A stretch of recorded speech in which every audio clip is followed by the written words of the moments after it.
Well, hello, everybody. Thank you for tuning in today. Welcome to the Sign for More Injury Funding podcast for all who want to learn about legal funding and its significance in personal injury, workers' compensation, civil litigation, medical malpractice, and all other law practice domains. I'm your host, Laura, founder and CEO of More Injury Funding, and this podcast is Sign for More Injury Funding.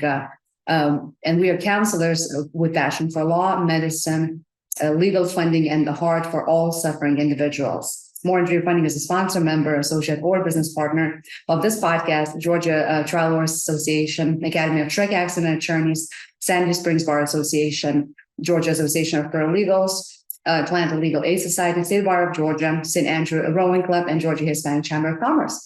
In today's episode, I have a very special guest, attorney Luisa Alejos with L.P.A. Law, with 3 offices around the Metro Atlanta, and specifically in Marietta, Atlanta, and Canton, Georgia. I've only known Luisa for a short period of time, but I can tell that she stands out from the crowd because she is real. Luisa doesn't mind admitting not knowing something, but she's always confident that she will find the answer no matter what. Today, we will dive deep into the discussion of breaking the mold and overcoming negative stereotypes of plaintiff lawyers. At the end of our episode, I'll have prepared a fun pop-up question, so stay tuned in. Welcome to Sign for More Injury Funding podcast, Luisa. Hey, Laura. It's a joy to have you here. Absolutely. So tell us what sets you apart from all other personal injury attorneys and workers' compensation attorneys in your community? And what is your purpose as a lawyer? I love what you said about being real, because that's what I like to think of myself as, and I take it as a compliment that's flattering to me. I love those days that we have a challenging day, but we can just laugh through it with staff and I. So I try not to take myself too seriously. I love to laugh all day long. We have fun at the office. I love what I do. But I think what sets me apart is, I consider the greatest purpose is in service. So as an attorney, it is my privilege to serve the community and my clients. But I like to take that one step further and try to serve the community a little bit more when I can. And I think that's what sets me apart. That's wonderful. In the field that lawyers are in, many of them think it's given that people would and do hire attorneys when they need, when there are need, if after a car accident, for example, or workers' injury at work, any kind of situation as such. But it isn't necessarily so obvious as a choice for many people to do so, to hire an attorney. Why is hiring a personal injury attorney a smart choice when someone is in a car accident or right after a car accident? Yeah. So I was reminded of that by a good friend of mine recently. I think just in the industry we're in, it's kind of a given, why wouldn't you call an attorney, especially with all, you see billboards and ads all the time, if you get in a car wreck, give me a call. So to me, it's just ever present, right? Personal injury attorneys are just a way of life, right? But it's not necessarily so obvious to everyone else. And she reminded me of that. And I thought about when I was a kid growing up with my parents, I never would have thought to hire an attorney. They got in an accident. I mean, thank goodness nobody was in anything catastrophic, but we just called an insurance company, and that's it. And we just handle it. My friend told me that same thing. She said, every time anything's ever happened to us as far as a car wreck, I called the insurance company and handled it myself, wouldn't have it through it. And I think a lot of us have this attitude that, it's not a big deal. It's not a big deal. I'll handle it. I don't need it's almost like I don't bother, I don't need an attorney. And then of course there's the other side of it where there's a lot of misconceptions with personal injury attorneys. It's going to cost too much, or the negative stereotypes that attorneys have too. And I think we'll go deeper into that as the conversation goes on. But yeah, it's not an obvious choice, but it's important because there's so many things that an attorney can guide you through.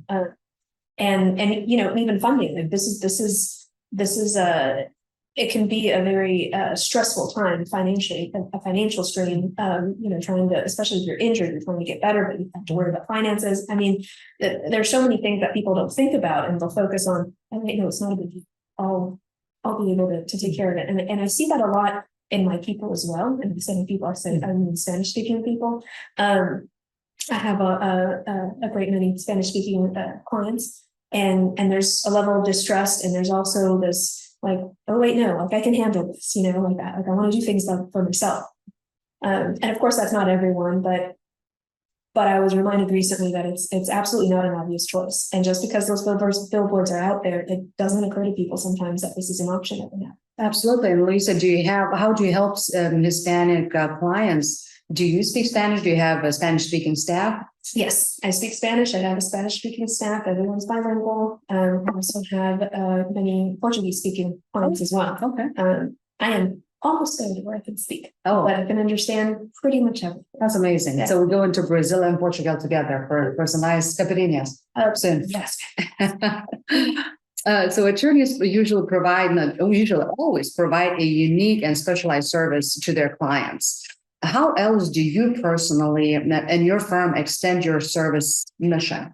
Yeah, I love that word service, because like I said, I think that's the greatest purpose we have, is to serve. And we're as attorneys, we're in unique positions to serve our clients, but you know, I want to extend it beyond the service that we give to our clients. And I'm very proud of the service that we give my staff and myself as a team that we give to our clients. But beyond that, I want to be a presence in the community. So we try to set aside time monthly to do monthly service projects as a team. So we do, we've served in homeless shelters. We've served at the Ronald McDonald House. We've had pet food drives, and then we have our blood drives. And actually that's coming up. So that's something that's really important to me. It's very special. When I was 6, I benefited from a treatment called Econo, and it runs on blood. So my family had to reach out and ask for blood donations from the community. And we just had such an amazing outpouring of love and support that my family still remembers. So, you know, it's my honor now to be in a position where I can pay that back and pay it forward. So we do a monthly, yearly blood drive. Okay. That benefits families at Eggleston Children's Hospital that are going through the ECMO treatment. And how, when is that event taking place, and where is it at? Yeah, that's going to be May 13th in the Marietta location and May 16th in the Canton location. Okay. And if Luisa will provide a number if you need some additional details, how to get there and everything else. And what is Pet Drive? Oh, it was a pet food drive. So we do that sometimes to benefit the Cobb Humane Society. They're very close to my office in Marietta. So we've gone there and volunteered and dropped off the donations, and it's a lot of fun. Animals are also my other soft spot. Oh, love it, especially. Yes. I used to have a boxer. Now I have a cat, black cat called Elvis Presley, and he does sing. Yes, he does. Oh my goodness, that's so cute. Yeah, so cute. Service and generosity go hand in hand with ethics. Why do you think attorneys, and especially personal injury and plaintiffs attorneys, sometimes have a negative stereotype in our society? That's a good question, and I don't think there's a simple answer to that. I think I think it's losing sight of your purpose as an attorney. And you see that negative stereotype, right? Like attorneys are sharks or they're dishonest, and that's just all wrong. But I think the reason for that is primarily when an attorney, in my opinion, I think that the biggest reason is when an attorney loses sight of their purpose and it just becomes all about because then that just perpetuates the stereotype and it becomes true. Like, yeah, we just see our clients as a paycheck, and that loses sight of the service aspect. We're here to advocate for our clients in the best way that we can. And so if we don't advocate for them, who can blame them for not trusting us? True. How these negative plaintiffs attorney stereotypes impact perception of the legal profession overall? I think in just that general aspect, that you can't trust the attorney. And I think, unfortunately, there's some truth in stereotypes, right? So like I said, attorneys that ignore or forget that service aspect and make it about money. Unfortunately, there's some unethical practices, in soliciting clients, and that denigrates the mission that we have to serve our clients. So it's a disservice to clients, because that way, when that happens, the clients don't realize, like we talked about previously, that they can hire an attorney because you're like, oh wait, no, it's an attorney. I want to say, I don't want to hire an attorney. But when you need one, you need a good one. And instead they're going to be afraid to hire because the stereotype is perpetuated through through bad experiences, through, cultural stigma, and that's harmful to people and to society as a whole. I mean, the goal is maybe the goal is someday to not even need an attorney, right? Like maybe we make safe conditions on the roadway. Maybe there's going to, medical malpractice won't happen as often because, attorneys hold negligence to a certain standard, hold people to a standard and hold them accountable for the negligence. But until that happens, we're necessary. Absolutely. And, artificial intelligence, unfortunately, will not help there. So we always will need attorneys. It's so different. Things are changing so fast. Yes, but we will always need attorneys. And let's hope for that. Also, A yeah. good attorney. So Can you, Luisa, provide any specific examples or instances where the stereotypes have been perpetuated or enforced in media and popular culture? Oh, I love this question because I just saw this in social media. It was on Facebook. It was actually on the Cherokee Connect page. I wish I had taken screenshots of it because it just shocked me. There was a lady, she was in a car accident. So she described the accident. She's like, I need recommendations for an attorney. I need an attorney. And for some reason, I don't know what stood out about this post, but the comments were so negative. I mean, it just went on and on. They were like, one person was saying something like, well, this is what's wrong with society and what's wrong with people. They're whiny. They just want a paycheck. They're probably not even injured. Maybe it was her fault. Now, thanks to you, this other person's premium's going to go up. And or like I was in an accident, nobody paid me. I wasn't out there looking for handouts. I mean, it was pretty negative. I was like, oh my goodness, I wish I had taken it. And so the interesting part about that is that you see that play out in real time in a jury as well. And Cherokee County is not a friendly venue. So the verdicts that come out of Cherokee County support this attitude that I saw in just a little snippet on this Cherokee Connect page. But I was shocked because I really didn't think that it was that pervasive, but it was so good. So do you believe that education is a key in this instance? Yeah, absolutely. Education. And it's getting out there and educating people, but again, it's also being the best advocate you can be as a personal injury attorney. So, like I said, if attorneys are out there perpetuating the stereotype, we're just playing catch up, educating people. What could be the potential consequences of these negative plaintiff's lawyer stereotypes, both personally and professionally? Well, like I said, you see it play out in the jury. So, somebody can be legitimately injured and you start off at a disadvantage with a jury pool that looks at you like, you're just a sleazy plaintiff's attorney, or this person feels fine. Like my back hurts, who pays me? So you see it just play out in the general attitude. But beyond that, the disservice I think is more specific in the community because people are afraid to hire attorneys, and an attorney, like I said, is meant to be an advocate, but we're meant to, how about you let me worry about what happened? And it doesn't matter what area of law you're in, a family law attorney, you're going through a bad divorce, if you do that by yourself, maybe you want somebody that can say, all right, cool, like I've got this, you focus on this, I'm going to worry about all of this. Okay. But if people are afraid to hire an attorney because they think that, we're terrible people. And again, to just kind of to remind and summarize, I guess, client does not have to pay anything until the case settles. Is that correct? And that is a common misconception too. Exactly. Some people are like, oh, well, I can't afford an attorney, but there's wisdom in that. The contingency fee structure is there for a reason because it's expensive to have an attorney. So, you get injured and you have to worry about getting better. You have to worry about getting maybe your car fixed, maybe caring for your family. And on top of that, you have to pay an attorney. And at what point are you supposed to do that? And at what point are you supposed to know, how to do that? So it makes sense that, if that were the case, nobody would be able to afford an attorney. And it's expensive. Litigation's expensive. We carry those costs. Litigation expenses, we carry those costs. So, people wouldn't be able to afford that otherwise. Education and awareness may play a role in combating these negative stereotypes and foster a better understanding of the difficult work that plaintiffs' attorneys do. What advice, Luisa, would you give to other plaintiffs' attorneys to address and navigate these stereotypes in their legal profession? Well, I can only say what I've done, and I'm a pretty new attorney still. So like like you said early on, I am not afraid to admit when I'm wrong. So I'm learning as I go too. But what I've done, and I take, like I said, I take great pride in my practice and how we've grown. But it's to surround myself with other like-minded attorneys that have respect for the law, have respect for their clients, and there's this relationship of respect and trust between the client and the attorney that I also try to have with my clients. So it's building these relationships and these networks with like-minded attorneys and professionals that you can learn from and you can grow from.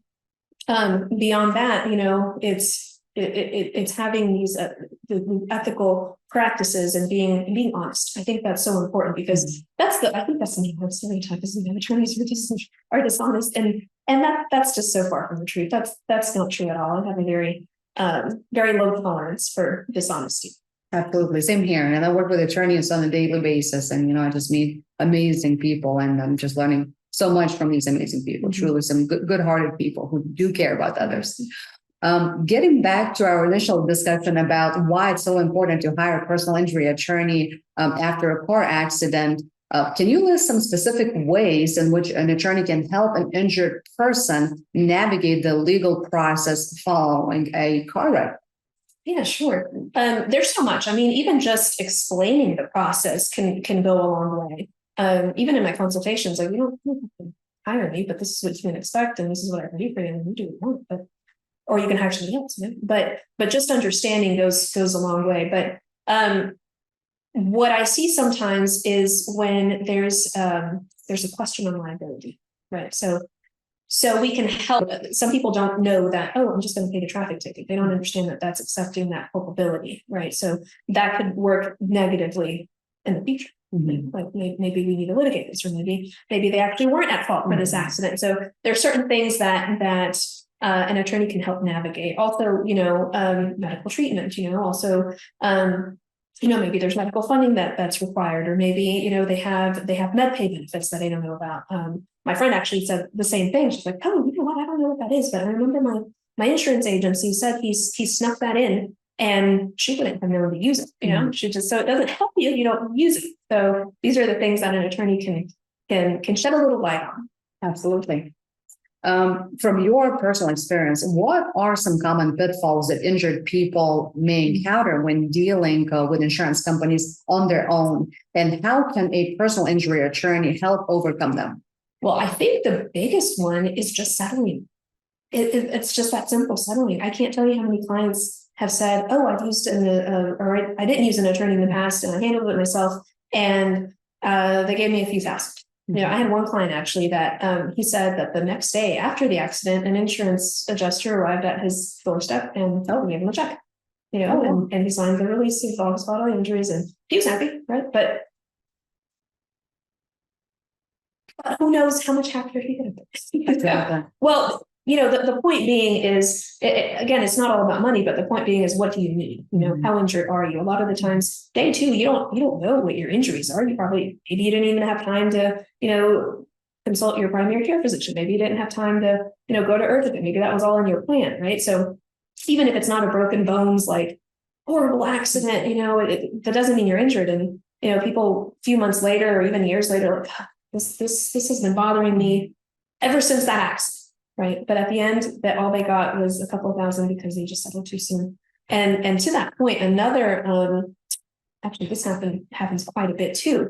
Surprisingly, this one surprised me, but I had a client who handled it himself, and it was actually a very bad car accident. His hospital bill was pretty high, and then he had other medical appointments. But he closed out his case. He settled his case with the liability carrier, got the policy limits. It was minimal. And then he still owed the hospital. He still owed everybody.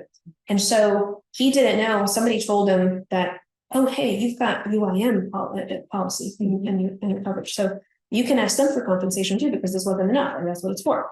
Okay, cool. So he tried to do that, but he didn't know that when he settled with the liability carrier, he signed a general release. So he released everyone under the sun, and now he couldn't request, the compensation that he has. So we were able to go in and change that and get him, but these are things that he didn't have to go through on his own.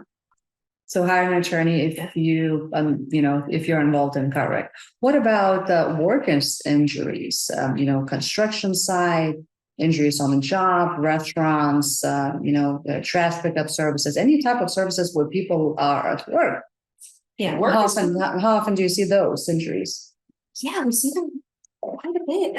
But I think in a way, it's such a different world, workers' comp, than the personal injury world. Mm-hmm. And I think it's convoluted enough that the average client would seek out an attorney. Mm-hmm. I don't know that they necessarily do, but it is a very different animal. So it's difficult to navigate, and it's the irony of it. Most of the time, workers' comp cases, they're not necessarily the most sophisticated ones. Mm-hmm. Wonderful people that need help guiding them, Mm-hmm. and it is a fairly specialized area of practice. So I would say 100%, if you're in a workers' comp situation, you would benefit from an attorney. Yes. There are many misconceptions or maybe lack of information about hiring an attorney after a car accident or workers injury. Could you provide a clarification on those?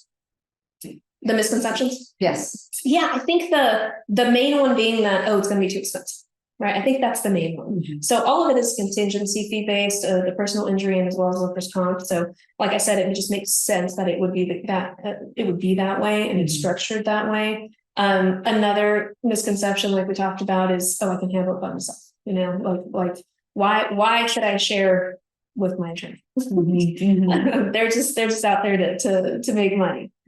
But I mean, like I said, there's wisdom in that. Wouldn't you want somebody that has to work harder because they have to make their money too?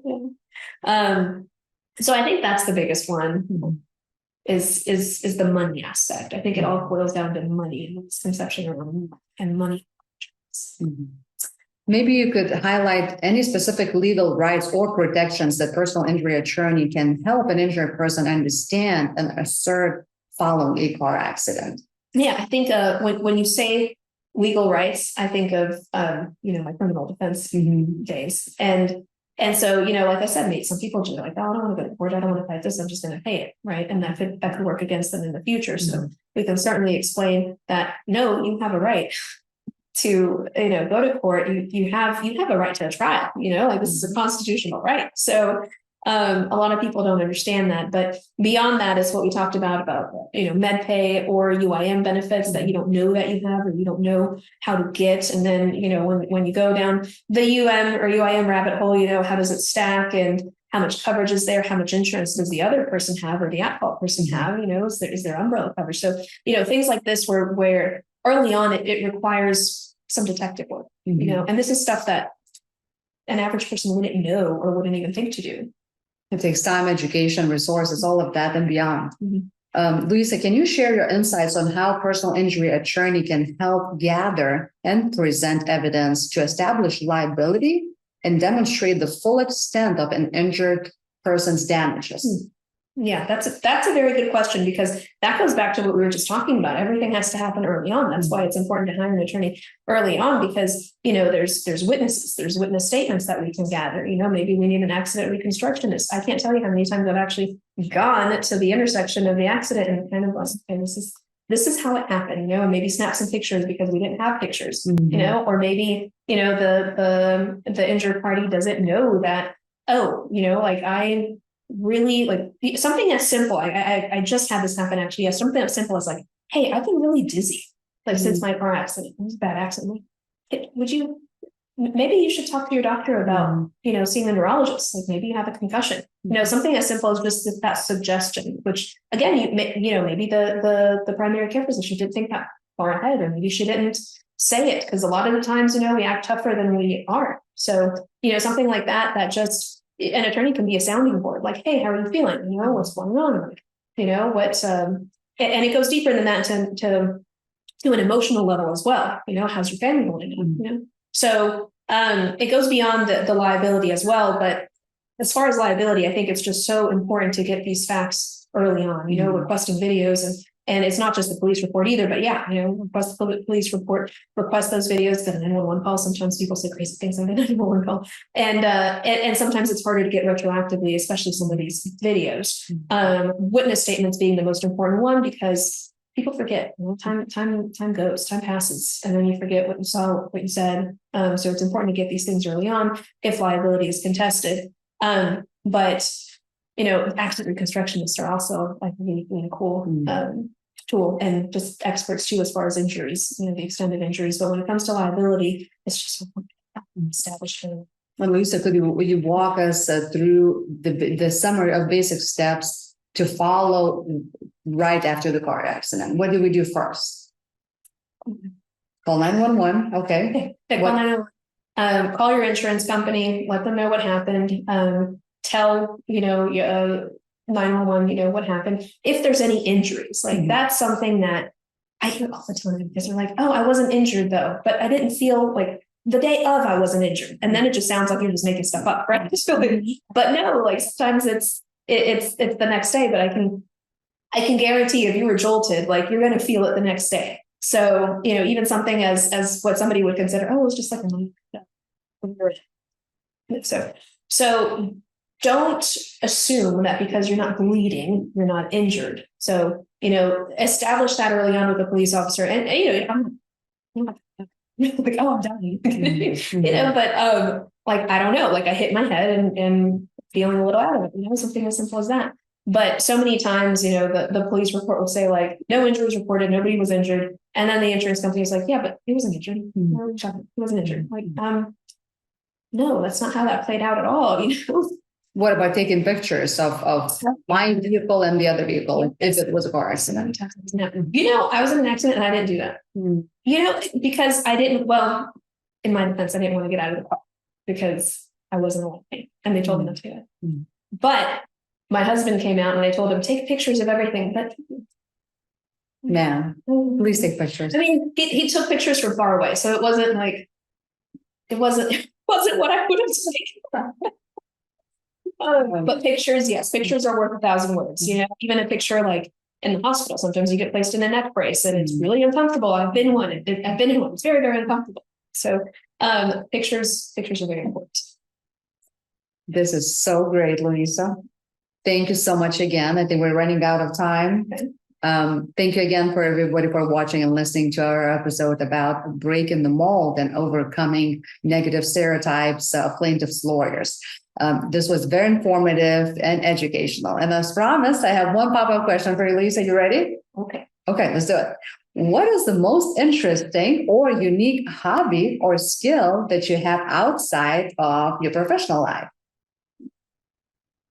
It'd be boring. Unfortunately, I live to work. I used to have all kinds of hobbies. I don't do much but work these days. However, I am told by my friends that I can dance. Oh, really? Ooh, what is your favorite dance? What are you good at? Are you familiar with Seinfeld? Yes. Do you know the Elaine dance? It's been a while, but do remind me, please. It's basically like this. Okay. Basically like this, but I don't mind just getting down. I love it. Absolutely love it. I told you I like to have fun. That's it. I love it. Again, that was Luisa Alejos with L.P.A. Law, ladies and gentlemen. And if anybody needs your services for personal injury, workers' compensation, or defense situation, how can they find you? Do you have a website, social media resources? Yeah. Not super active on social media, but Instagram is fun. So you can find me on Instagram, L.P.A. Law, or Facebook. Website is lpalawfirm.com. Our number is 678-839-4661. And what is the best email address to send you? Luisa at lpalawfirm.com. Thank you so much. Again, I want to thank you all for watching and listening to our episode today. For more tips and tricks on legal funding and personal injury related topics, follow me, download and like and subscribe to It's Time for More Injury Funding podcast on all worldwide podcast platforms, including Amazon, Google Podcasts, Spotify, and all others. And also follow me for legal funding questions related to medical malpractice or or funding of medical field, as well as cash advances for settlement funding, case funding, and law firm financing at moreinjuryfunding.com. Also by calling us at 404-931-8350 or by sending us an email at info@moreinjuryfunding.com. Thank you so much again. We'll see you soon. Until then, take care.